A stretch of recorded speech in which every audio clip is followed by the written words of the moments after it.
This is an introduction. Today is Monday, June 20th. Kay Wagner is talking with Dr. Emma Ledbetter, a retired emergency medicine physician. Dr. Ledbetter did her first 2 years of medical school at the University of South Dakota.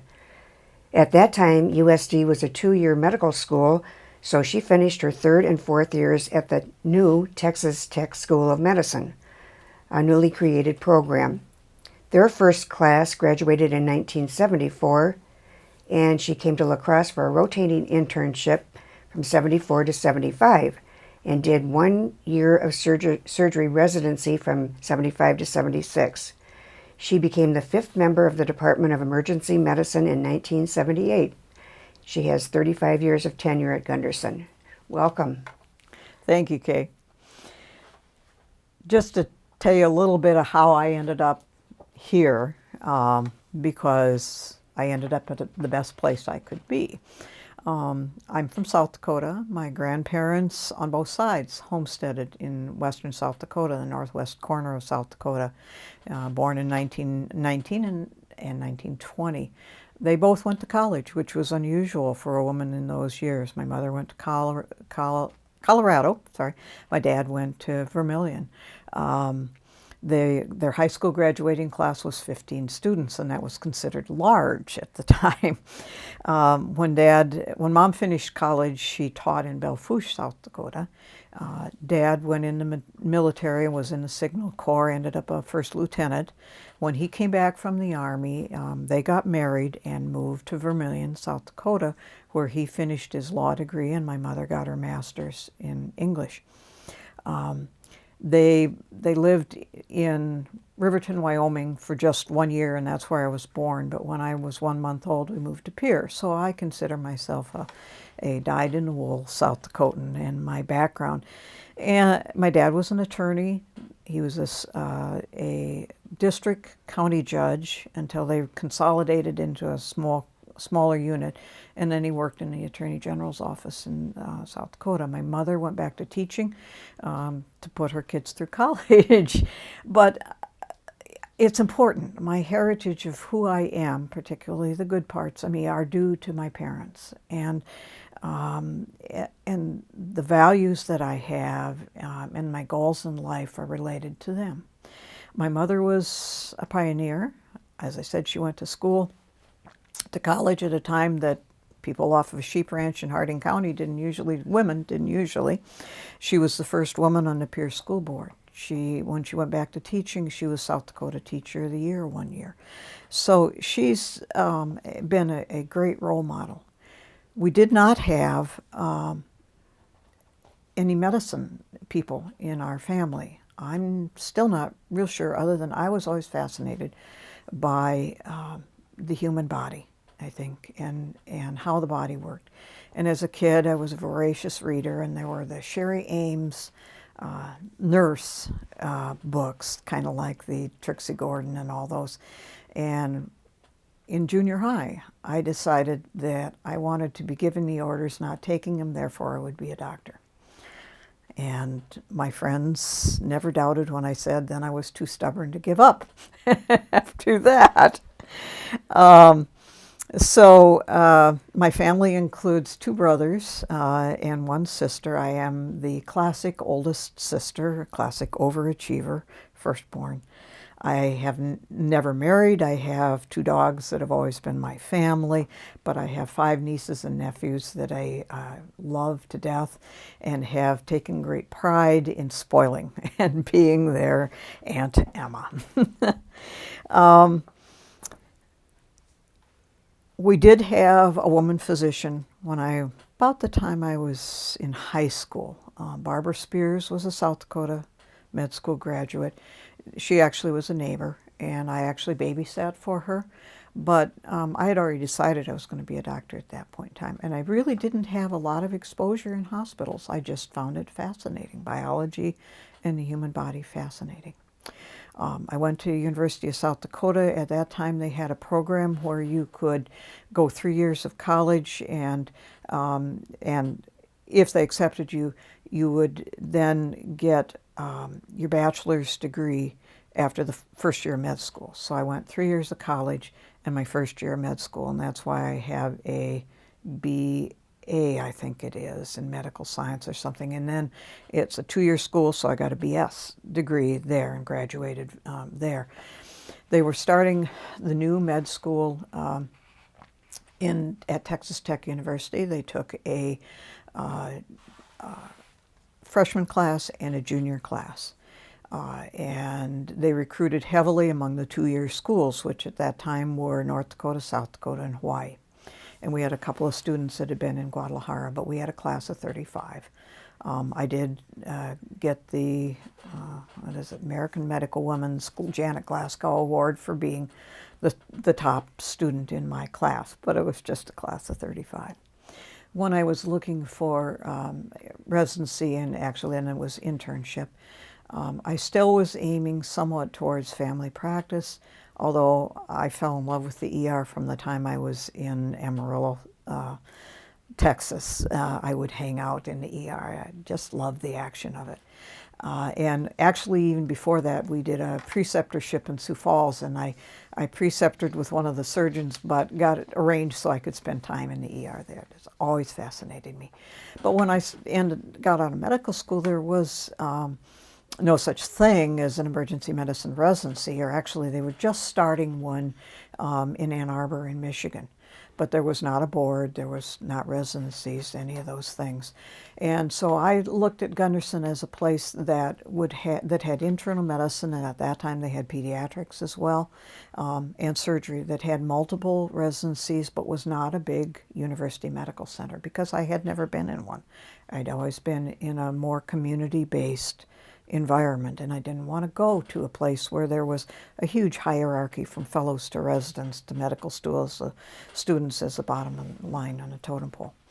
After my second year of med school, I did a summer preceptorship in Mobridge, South Dakota, where I stayed basically and lived in the hospital, and by the end of the summer, because I really did like surgery, I was second assisting and occasionally at nights first assisting with gallbladder operations, because it was it was a small a community, a South Dakota community, that they let me do things. And you could do what you were capable of doing, and that's what I always liked. So when I came here, there were a multitude of opportunities. After the first year, which I was very heavy in surgical rotations and really liked them, and thought that was where I wanted to go. So I did a year of surgery, but I would have had 3 more years left, I think. And at that time,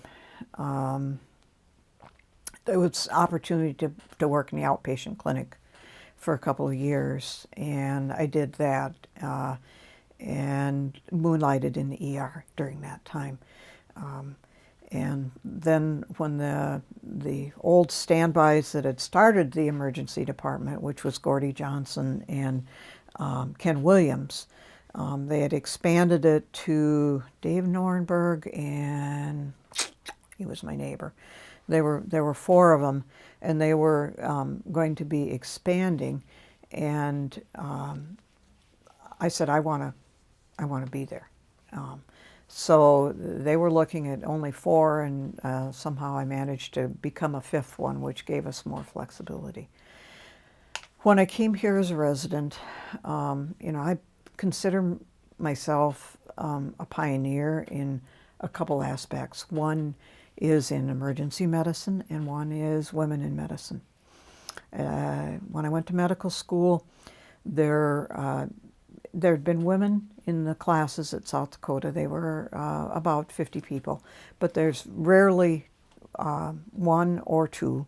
The 2 is the most. We had 5 in our class. It was in 1970. It was the vanguard of women moving into the medical profession, and so there were a lot of us. When I interviewed here, to be honest with you, I got one response that said, well, it's too bad you applied this year because we have one woman already coming here. And they ended up with 4 of us, which shocked them. It shocked them to their core. And then when I was hired, there were still women, 3 or 4 in residency, but on staff it was Gretchen Guernsey, who was quite elderly at that time, still practicing in anesthesia, and Pauline Jackson in psychiatry, and myself. And we were the only women on the staff at Gunderson through at least the mid-'80s. When they figured out that they better get more women, and they went out, recruited very highly, and got Sheila Momont and that bunch, and Amanda Stroessel, those 2, and they started looking specifically for women because they realized that there was a demand for it. But there was a long time, and then going that, when I did surgical rotations, the surgeon's lounge was the men's locker room. They had a little lounge area, but some of the surgeons would take me in with it, but they'd have to knock and be sure that people that were changing clothes were back in the locker room. I changed in the nurse's locker room, so that it wasn't horrible prejudice, but it was, you just had to sort of go and do it, and you put up with a lot more than women today are putting up with. And now women make up over half of medical school. But it was an unusual thing, and one of my favorite stories of Barbara Spears was when she told me that one of her little boy patients had asked his mother, "Mom, can boys be doctors too?" Now that's not uncommon for them to see both, but the only doctor he knew was a woman, and it was so unusual. But he didn't know that men were doctors, and it's like, that's the way the world should be. So anyway, after I graduated, actually I worked with Barbara for a month or 2 till I came here, and then, like I said, was in the clinic, went into the emergency department, always been my real love. I read an article one time in the Denver paper that they described workers in the emergency department as cheap thrill seekers, and it's accurate. There's no question it's accurate. Nothing is worse in the ER than a dull time. It's like, what's coming? What's coming? You turn off the lights in the rooms, and of course you never say the Q word, quiet, because then the floodgates open. But we like action. We like to be busy. That is what we thrive on. In my years in the clinic, it was like I'd look at the schedule and say, oh, I know that one, and I know that one, and I know that one. You never know what's coming next in the ER, and that's what we thrive on. The hard part is the switching gears, and when you talk about what it's like practicing in emergency medicine, which it still is today, but because you have to switch gears so quickly. One of my memorable ones was where we had finished with a unexpected out-of-hospital cardiac arrest, where the guy had died, and we had to go talk with the family and tell them this unexpected death. It was a Sunday night, and the next patient I saw was a baby with diaper rash.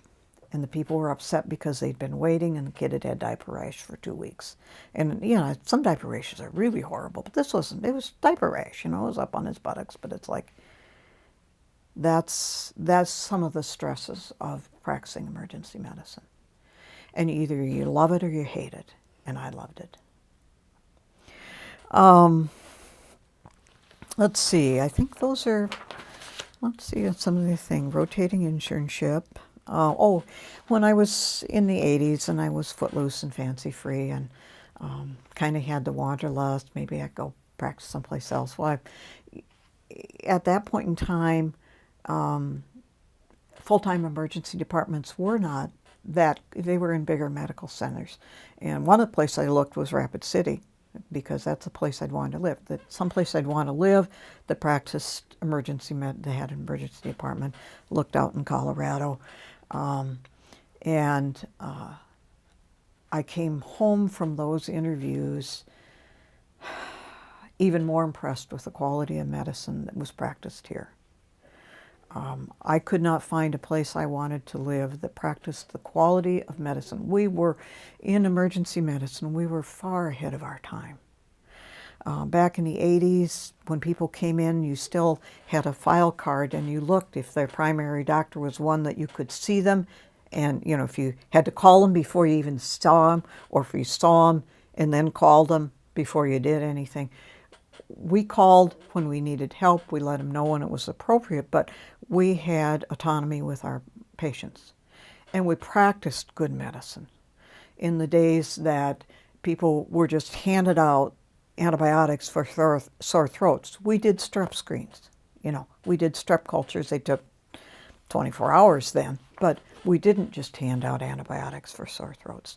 That was one key thing that today everybody does to that quality, but back then it wasn't practiced that way. And so when I sent patients back to the clinic, I was always proud to send them back.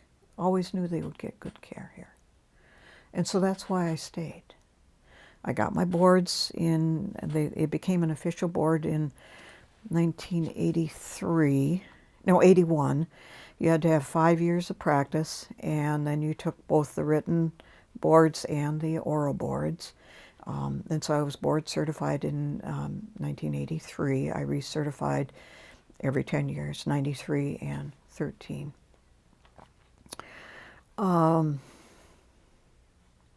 So I loved my career here. I retired at 55 because I could. Have not regretted it. I keep my finger in medicine by practicing at St. Clair Health Mission.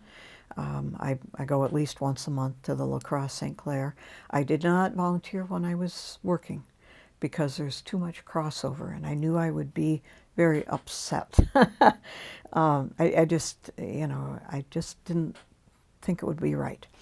And then Pat Rafferty up in Sparta had started a couple years after the St. Clair here, started a St. Clair Health Mission in Monroe County. And so I started working with her, first once a month, then twice a month, and 3 or 4 times a month because we were getting short on providers. And she was in the process of cutting back her practice and retiring. And when she retired, then she moved out of the area, and I took over as the medical director in 2010, I think it was. So I'm the volunteer medical director, which means I do, kind of oversee things. We have a part-time administrative director that does the follow-up appointments and scheduling and things, but if there's medical questions, they come to me. All the follow-up labs come to me, and I do everything from fundraising to seeing patients every week, and so it's been very fulfilling. Both St. Clairs have seen a decrease in number since the expansion of, the ACA, but also the expansion of Badger Care to 100% of federal poverty. But we still see patients, and we are still a safety net because we see people who are $4 over the minimum. We see people that are in transit. We see people who worked for 4 months and got dropped from Badger Care and now aren't working, that need their medicines until they can get reestablished or start a new job and don't have health insurance during that time.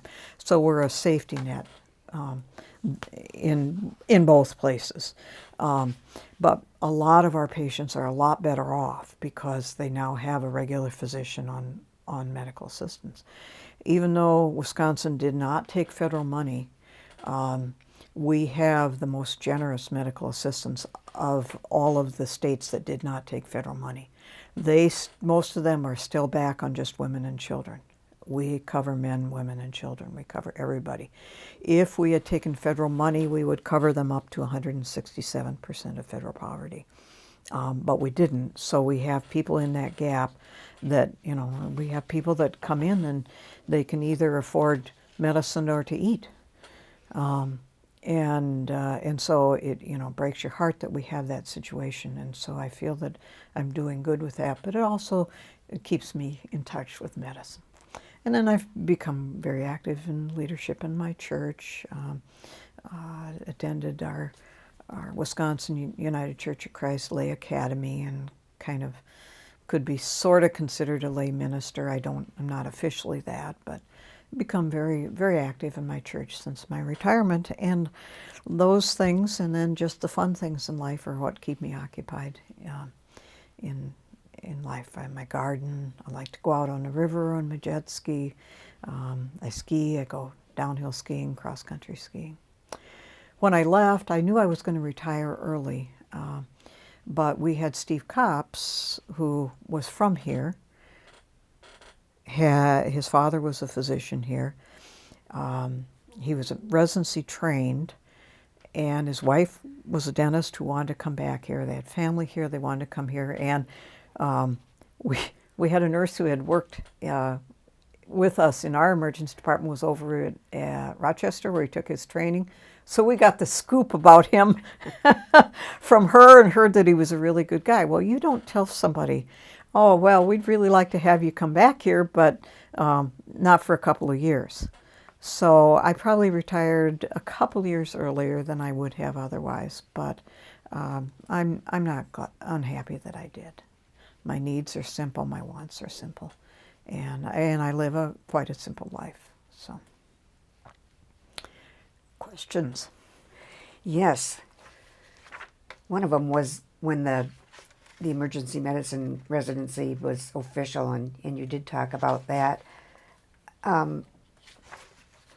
Gunderson also has a strong medical education and foundation and residencies. And how did that enhance your experience, or did it enhance your experience? Oh yeah, here? being in a teaching hospital is always been great, and having young, bright physicians in training that were responding to us in the ER was wonderful. It gives you hands-on care instead of calling in from home sort of care that used to be the standard. So yes, being in a teaching facility, and with also for our backup, we had the physicians all want to teach and all want to be involved in teaching. When I started as a resident, the emergency room, they had 2 people that did it during the day, and then you rotated there every 7th night through the whole year. No matter what rotation you were on, it was staffed by clinic physicians with varying levels of competence, and so basically you were it. The staff generally went to bed at 10 o'clock. You sort of, in the old macho world of medicine, you prided yourself on never having to call them back out again. You did it. You learned from the nurses. You learned from the best. And that's how I learned emergency medicine.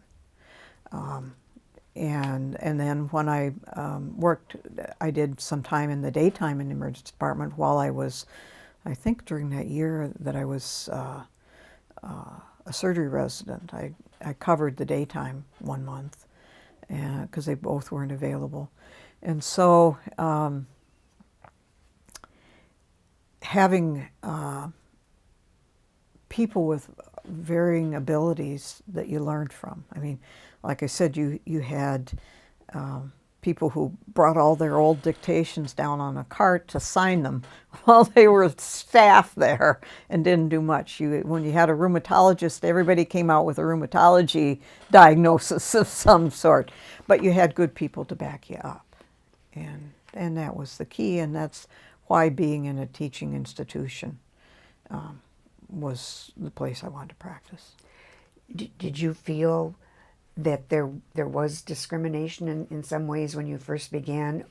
It sounds as if, you're a strong woman and got in there and did things. Looking back, there was. As it was, I just charged ahead and did it, and I never let anybody tell me I couldn't do anything because I was a woman. from high school, the guidance counselor said, "Well, you can do anything you want to do." Yep, my parents, it was always a given that you go to school, go to college, and so I just charged right in. I had to change from being a very shy young woman in high school and growing up to being a more aggressive person. To charge in, I went to medical school and said, well, I can't be afraid to talk to boys anymore, so I walk up in the middle of the discussion and join right in. And so yes, you had to be somewhat of the good old boys club, and you had to just make your way in there. One of my best friends was the first woman on the La Crosse Police Department. And we both, and that's something we had in common, is that we both entered male-dominated fields. Mm-hmm. So. And what was your number again? 119. 119. So that would have been in 1976. 76. Because when I came, there were about 67 or 70 doctors. The ER, or I'm sorry, the ICU was still on what is now first floor, now second floor, where administration was. It was there when I interviewed. That's where it was when I came. They'd moved into the newer ER. Mm-hmm. We practiced in the old ER, and when anybody talks about those days, they all talk about the old ER, where there was a room with a sink and a counter and a refrigerator, and there was always cookies and sandwiches. The leftover sandwiches from the noon luncheons were always brought down there. There were always cookies there and coffee. And so all the staff would come by, and that's how that's why we kept in touch with everybody. They'd come down and you'd visit, and so that's how you got to know people. It had a drive-through ambulance entrance. I have helped deliver a baby when the mother was half in the car, half on a cart. One of the EMTs, we always teased him after that he made good GYN stirrups, but she was there, and we started to move her around and didn't quite get her on a cart when the baby came out.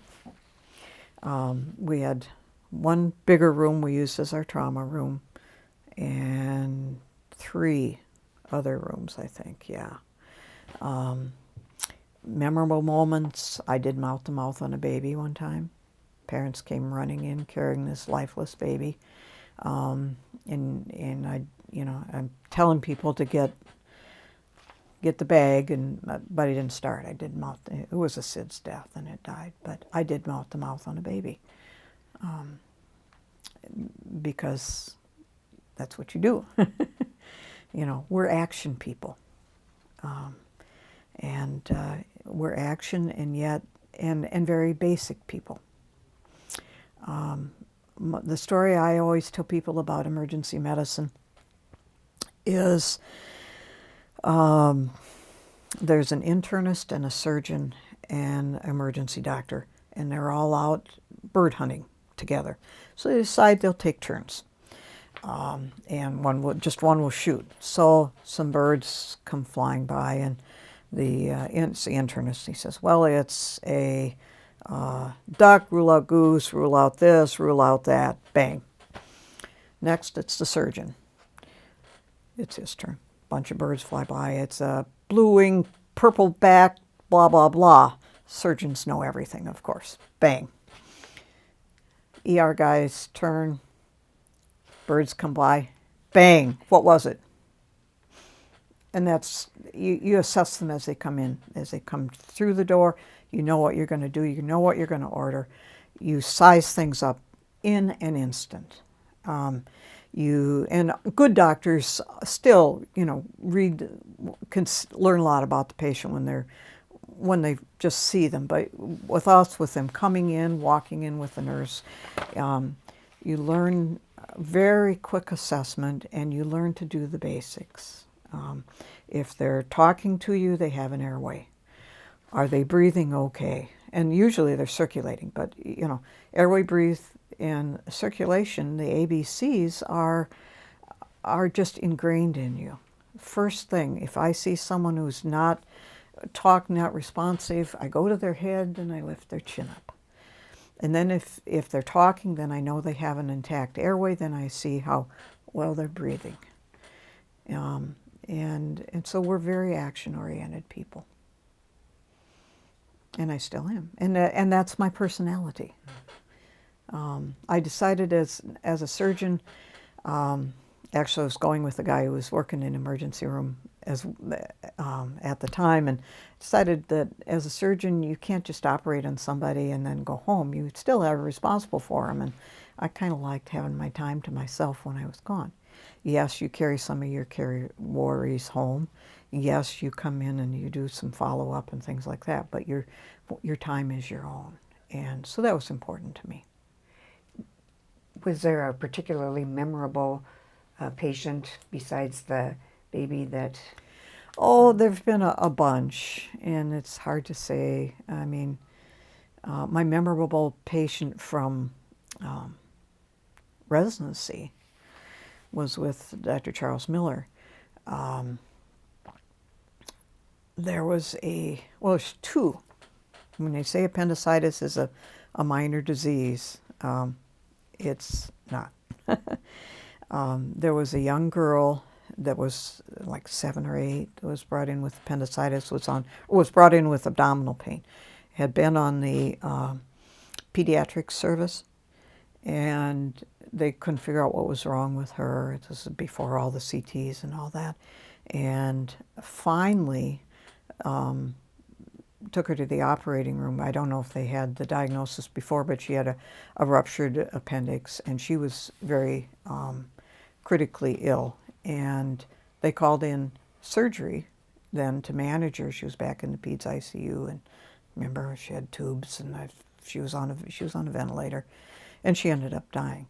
But staff all went home, and I was there.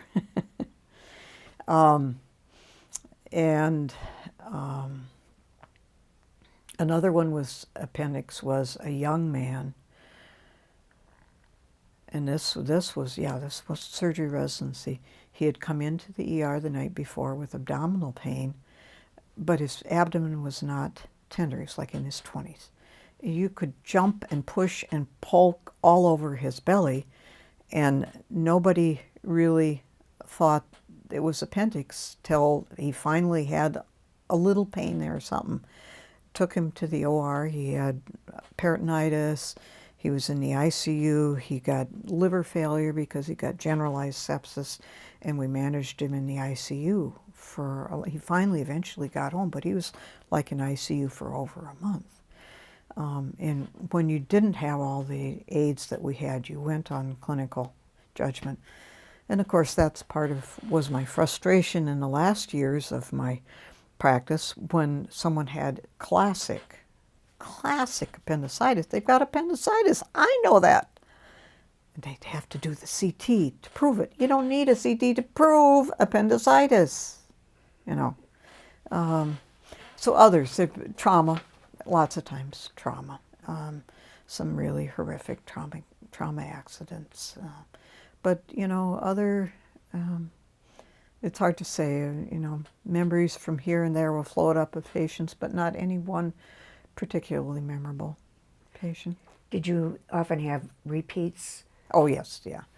Yeah, we had our frequent flyers, and it's not the drug-seeking thing. You know, we tried to, at one point in time, to coordinate with the pharmacies and other clinics around time to kind of get because it was an informal sharing of, okay, he just left here, we're pretty sure he's looking for narcotics, call to the other hospital. But patient privacy laws were not as strong, but they still were intact, because when we tried to say, can't we get a list that we can share with the pharmacies? No, you couldn't do that.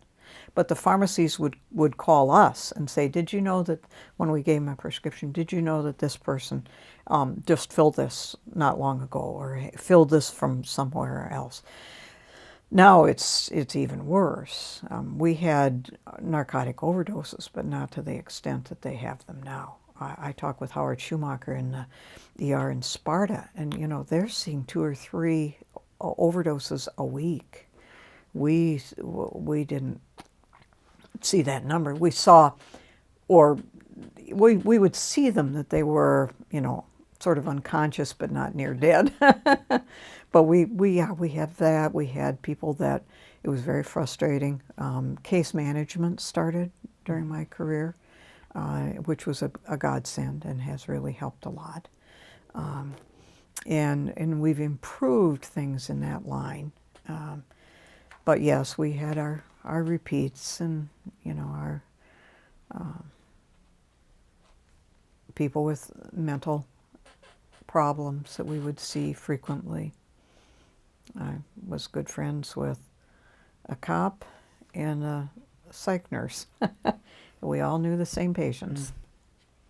How has emergency medicine evolved? We talked a little bit about it, but has it been like other fields with technology and some of the advances created a new approach or a new way of handling things? Well, we just have so much better diagnostics. The technology of better diagnostics is the biggest part. The acceptance of emergency medicine, that we aren't just overgrown interns. We were treated like interns for at least the first 15 years of my career here, at least. Like people weren't good enough. And of course, from my standpoint, they'd call the clinic and tell them to go down. I always said that we had 5 RDs in the clinic, real doctors, that could take care of anything. If something was wrong with the patient, we'd take care of them instead of, they come in, oh my goodness, they're sick, send them to the ER. We know how to take care of sick people. We knew and still do take care of people with acute illness. At one point in the naming game, it was the acute illness and injury center, but we know how to take care of acute illness. And I always liked working second shift. I didn't mind nights, but I always liked second shift because you somehow got a magical brain transplant at 5 o'clock when the clinic doctors went home. Instead of, you'd get a call from somebody from the clinic said, I told so-and-so's having chest pain. I told him to come into the ER. You probably should get an EKG and a chest x-ray. Yeah, think? Like we wouldn't know that. But suddenly at 5 o'clock, everybody thought you knew how to take care of all their patients, so they didn't have to come in and do anything. So second shift, you had a freer reign. It was busier, and it wasn't all people that probably could have been dealt with, in the clinic that had slight exacerbations of multiple chronic patient problems. Days was always people with lots of illnesses, and holidays and weekends, the grandma doesn't look too good syndrome. And then, we're flying out, and the worst was the son's an attorney flying back to California. You always were. Grandma couldn't make as many pies as she used to, or they'd go through the whole weekend, and on Sunday night of the holiday weekend and bring her in. We don't think she should stay alone anymore. Well, there's not anything that she needed to be in the hospital, but what are your resources for that? And so, and that still is a big part of what we do is resources for people that have conditions that they reach a crisis point. And you're dealing with people in crisis. They're always impatient. They're always unhappy. Nobody wants to be in the emergency department. When you talk about, again, things flit into your mind about memorable patients. I had and I think he might have even been 90 years old. He was definitely in his 80s. On the day shift, they wheel in this guy. He's white, pale, and he's sweating, like profusely. He had no chest pain. He was having an acute MI, which we do by looking at him. Hook him up to the EKG, hook him up to the monitor, do the things. And he didn't present as chest pain, he presented as sweating. And he was kind of a pale complected guy anyway, but he was just sweating. And that's all he had as a symptom of a heart attack. And this was in the early days. I don't think they did thrombolytics, but I think they took him up to the cath lab. It was when we had cath lab capabilities. But on the other hand, during those years, one of my frustrations was people with atypical chest pains that nobody, particularly women, no one would take seriously. They gave lip service to women have atypical symptoms, but when you would call them about it and say, yes, oh, well, send them home or have them do this. And he said, I just have this feeling, and they're telling me too much for me to not think it's heart and then not be taken seriously over the phone. It's like, will you come down and send them out? Because I don't want it on my conscience. I don't want to send them out. And then they'd really get unhappy with you. So the respect that emergency medicine has gotten, the things that we can do, the things that are available to have, ultrasound techs and things like DVTs, where you had to make a guess and a venogram. Once in a while you'd call someone and do it, but most of the time you couldn't. You had to put them in the hospital. Now you can treat it as an outpatient. You've got the low molecular weight heparin. You can start them on heparin at home and put them on warfarin. And now we have the other new ones that are even better, that anticoagulate you right away. So the technology of many things. When I started in medicine, gallbladders, nightmare operation. Like I said, in Mobridge, which was on an Indian reservation where gallbladder disease is rampant, and so we did a lot of gallbladders. There was a surgeon up there, and my job, of course, was second assistant, was to hold the liver and the ribs back. They had a scar like this, cuts across muscles, hurts. You were in the hospital for a week. You were miserable. You were off work for 3 months. It was a miserable, miserable thing. Look at what we can do. It's same-day procedure in some cases. Even in emergency cases, you usually go home the next day. And pain medication for things like kidney stones and gallbladder in particular, when Toradol came out, Keradolac. So especially kidney stones, but sometimes gallbladder too. You just keep giving them narcotics till they were so snowed, but they were still having pain. And then we got new medicines that we could do so much more. So the availability of things that we can do for patients in the emergency department is very gratifying to see. Are they often, or what would be the percentage of time that they are admitted into the hospital and emergency room patient rather than being treated and being able to leave? Oh, even our admission rate's always been low. I don't know what it is now, but it was always less than 30%. It was always lower than a lot of hospitals. We always ranked high because of that in many surveys, because we were not doing unnecessary admissions. But it was also frustrating for people who are accustomed to smaller hospitals where if, you could be discharged, you didn't have to be. If you needed extra help, you could stay in the hospital. Real frustrating for older people. It seems like it was always women, but if you break your humerus and your arm is in a sling, well, if it's your dominant arm and you can't use it and you're in a lot of pain and you're an old lady and you live alone, what are you going to do? Who's going to take care of you? But that's not a standard for admission. And we always were very rigid about our standards for admission, sometimes to the very frustration of some of us that said, I don't want to send this lady home. You're not going to do well. So, but we've always had very strict criteria for coming in the hospital. One of the things that's changed through the years is that they start planning for your discharge as soon as you're admitted, which strikes people as strange, but it's important because with short hospital stays, you can't just put people in and then say, okay, you're better, you can go home, and nothing has been done to make sure you're okay at home. So, like preoperative now, they talk to you about all that stuff, which drives patients nuts when they're asking how many stairs do you have someone that can help you, but it's so important. We are a more holistic care of patients now than we used to be. It's interesting. That's a field that I didn't know much about. Yeah. You know, you imagine, but it's very interesting to hear this explanation and history of it. One of the other advances, again, there's good and bad in all these things.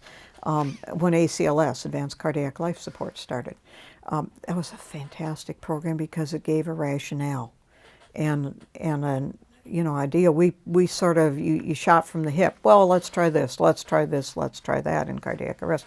It gave you the rationale for it. But then it became medicine by committee, and the American Heart Association kept tweaking it and then made it so that you had to follow the protocols. Well, yes, they designed it for for ancillary, I guess is the word, medical people, for nurses, intensive care, and all that, so that you should have. But when you did the practical test on it, and when you did the testing, you had to do it in their exact order. Well, I'm sorry, but if you're a physician and that's what you do for a living, you use what's appropriate. So it started out very good. Then they've reached this point, and they're still doing it. Okay, this is what we do now. This is what we do then. No, tell us what the drugs are, what they're used for, where they are appropriate in the care of it. So then it became, they voted on, literally, the American Heart Association, when they switched from epinephrine to whatever it is, it's a adrenal thing. It was because they were using that in cardiac arrests in Europe, and they decided that should be first choice instead of epinephrine. It's like, so everybody had to relearn the whole thing. So it got frustrating trying to do that, where once you know the good stuff and you know the patients, you should be able to use it. You have to have protocols, so if someone's lost, they can look at it, or if they're overwhelmed with the anxiety. Staying calm and cool in the ER is the primary, stand back and assess the situation and look at it. With belligerent patients, drunk patients, you could always tell if I was irritated because my voice got softer. But one of the things that you learn about, like in talking to very high anxious and crazy people, is you need to get them to focus, particularly like hyperventilating and very anxious. You want to get them to focus on something because that will help you to get them. So you talk to them face to face, and by lowering your voice, they have to pay attention to you. So there's some rationale behind it by what you did. But look at me. Do you hear what I'm saying? Can you understand what I'm saying? I always told residents when we taught residents, I said, I can't give you a lot of statistics and book learning. I never was that kind of person. I can tell you the practical things. I can tell you to ask simple questions. You can't string together. First of all, a lot of people don't follow it anyway. They're in a stressful situation, so you don't string two questions together. You ask this. Do you have pain? Where is it? Can you tell me about, you say, can you tell me about your pain? But then you go into specific questions. And you have to ask it very simple sentences to get good answers. And sometimes you have to ask it twice because they'll answer something else. I would say that if you went in and talked to a patient and you came out of the room thinking, one of the two of us is crazy, it's usually them.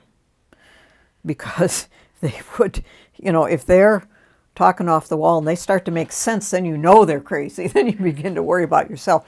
But I did a lot of work. I was advisor for the sexual assault counselors back when we just had a volunteer organization, and then on up through a physician advisor. It was never an official position like it is now as far as through the hospital, but I was the physician advisor to the sexual assault nurses and then the SANE program. I did a lot with disaster planning. I was involved with Darylyn Power, the nuclear reactor where we had to have a drill every year. I got, worked with those guys, took some training, did a week-long course in Oak Ridge, Tennessee on radiation. So I was sort of the radiation specialist, always interested in disaster medicine. And then with another interest is domestic abuse. But again, my strategy, which was, you learn these things through practice and you can share them with the next generation. I would go in and I would be talking with them and I would get so frustrated that I'd have to walk out and vent. Can't they see what is going on? And I'd go out and vent, and then I'd go back in where I could listen and empathize. And how you approach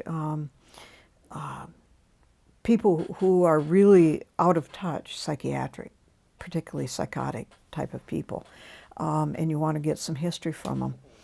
And I'd been doing it for years when I finally got it in some course. You'll ask them a question and you talk about everything else, and then you circle around back to the question. Because if you go in and intensively and start hammering questions on them, they'll never get there. So those practical things of learning how to, and people always have a question. They always think they have something when they come in. And if you can figure out what it is, they may have what is classic. Well, they either think it's a heart attack or they have abdominal pain, which has been going on for weeks or months.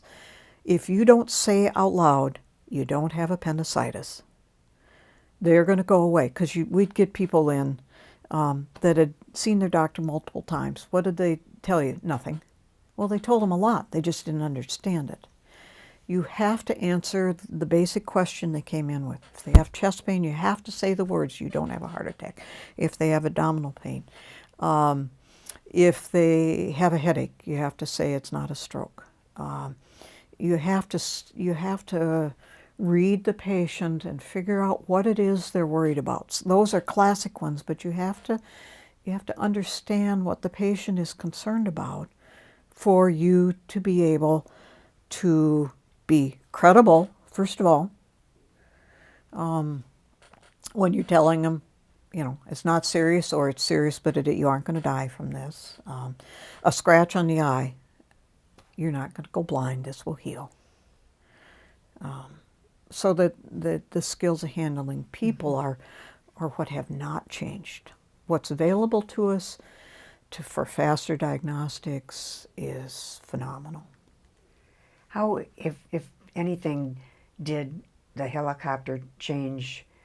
It gets skilled care out to the patient faster.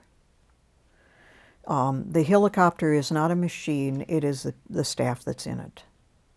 And I maintain that from day one.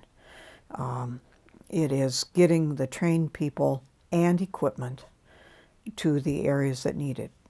They don't go to a lot of scene flights. I've stopped, I've been at accidents where one time I went out from the ER to that horrific crash with the railroad tracks at the base of the Bluff, when there were a lot of kids killed. And I've stopped at one or two accidents where I've ridden on in with them. But it's getting the skilled people with the equipment to the patient faster.